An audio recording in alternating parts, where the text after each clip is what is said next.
கர்த்தருடைய பரிசுத்த நாமத்துக்கு மகிமை உண்டாவதாக. இன்றைக்கி கூட லேவியராகமம் 2ஆம் அதிகாரத்தை பார்க்க போகிறோம்.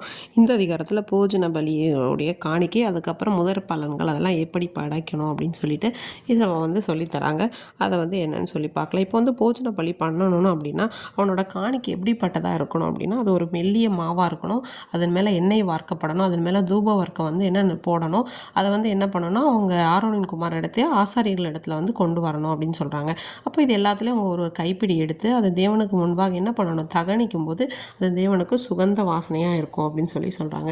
அதுக்கப்புறம் என்னன்னு சொல்லி பார்த்தோன்னா, இந்த போஜன பலியில் மீதியாக இருக்கிறத அவங்களுக்கோட குமாரருக்கு, அதாவது ஆசிரியர்களுக்கு சேரக்கூடியது, இது மகா பரிசுத்தமானது அப்படின்னு சொல்லி. அப்புறம் இப்போ நீங்கள் அடுப்பில் பண்ணுற மாதிரின்னா அதை எப்படி படைக்கணும், அடுத்து எண்ணெயிலே பிசைந்த மெல்லிய மாவினால் புளிப்பில்லா அதிரசங்கள் அப்படிங்கிற மாதிரி சொல்லியிருக்காங்க.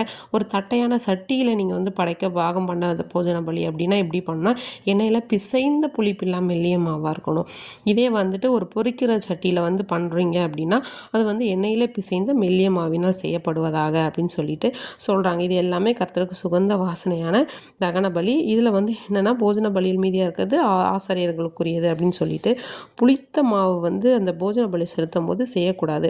அந்த புளித்த மாவுள்ளொன்றையும் தேனுள்ளதொன்றையும் கர்த்தருக்கு தகன பலியாக என்ன பண்ணக்கூடாது, கொடுக்கக்கூடாது. அதுக்கப்புறமா பார்த்தீங்கன்னா, நம்ம எந்த படைக்கிற பலியாக இருந்தால் உப்பினால் என்ன பண்ணணும், சாரமாக்கப்படணும். அப்படின்னா அது சீசனிங்னு சொல்லலாம்னு நான் நினைக்கிறேன். அதை அந்த மாதிரி பண்ணப்படணும்னு சொல்கிறாங்க. முதற் பலன்களை நம்ம செலுத்தும் போது தேவனுக்கு முன்பாக என்ன பண்ணணும், அதை நெருப்பில் வாட்டி அதை சுட்டு படைக்கணும் அப்படின்னு சொல்கிறாங்க. இப்படி தான் போஜன பலியை படைக்கணும். இது கர்த்தருக்கு எடுக்கிற ஒரு தகன பலி அப்படிங்கிற மாதிரி அதை சொல்கிறாங்க. இதில் இருக்கிற ஒவ்வொரு அர்த்தங்களும் சொல்லி பார்த்தோன்னா, இந்த மெல்லிய மாவு அப்படிங்கிறது அது நன்றாக இடிக்கப்படணும். அப்போ தான் ஒரு மெல்லிய மாவு கிடைக்கல.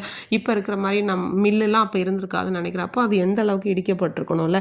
அடுத்து இந்த இடிக்கப்படுகிறது அப்படிங்கிறது தேவன் எப்படி தம்மை நம்ம அடிக்கப்படுகிற ஒரு ஆட்டுக்குட்டியாக நமக்காக அவரை ஒப்பு கொடுத்தார் அப்படிங்கிறத காட்டுது. அடுத்து எண்ணெய் வார்க்குது அப்படிங்கிறது பரிசுத்த ஆவி. இன்றைய காலகட்டத்தில் நமக்கு பரிசுத்த ஆவியானவர் நம்முடைய வாழ்க்கைக்கு மிகவும் தேவை. அடுத்து தூபம் அப்படிங்கிறது எப்படி அந்த தகனிக்கப்படும் போது அந்த வாசனைக்கு உள்ளாகிறதுக்கு என்னென்ன காரியங்கள் அது படைக்க அது போடப்பட்டு அந்த வாசனை மேலே எழும்பி போகுதோ தேவனை நோக்கி, அதே போல் நம்மளுடைய வாசனையும் தேவனுக்கு முன்பாக இருக்க வேண்டும். புளிப்பில்லாதது என்பது தீமை இல்லாத ஒரு விதத்தை குறிக்குது.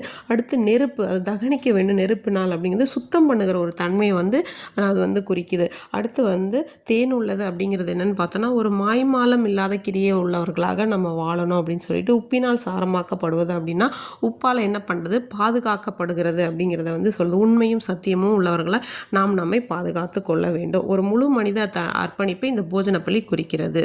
ஆமீன்.